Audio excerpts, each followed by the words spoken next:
ଆଜିର କବିତାଟି ହେଉଛି ସୂର୍ଯ୍ୟ ଓ ଜହ୍ନର ପ୍ରେମ କାହାଣୀ।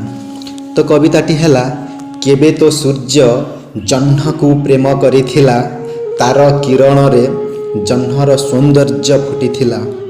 କିନ୍ତୁ ପ୍ରେମରେ ସବୁବେଳେ ସତ୍ୟ ସ୍ୱୀକାରିତ ହୁଏନି। ଯେଉଁଠି ବିଶ୍ୱାସ ଭାଙ୍ଗେ ସେଠି ହୃଦୟ ହୋଇଯାଏ ଆହତ। ଜହ୍ନ ସେଇ ପ୍ରେମକୁ ଧୋକା ଦେଇଥିଲା, ଅନ୍ୟ ଆକାଶରେ ଆଲୋକ ଖୋଜିଥିଲା।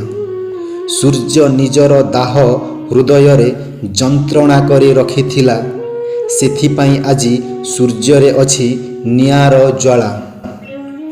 ଜହ୍ନର ଶରୀରରେ ସେଇ ପ୍ରେମର ସ୍ମୃତି ଦାଗରେ ଖୋଦା।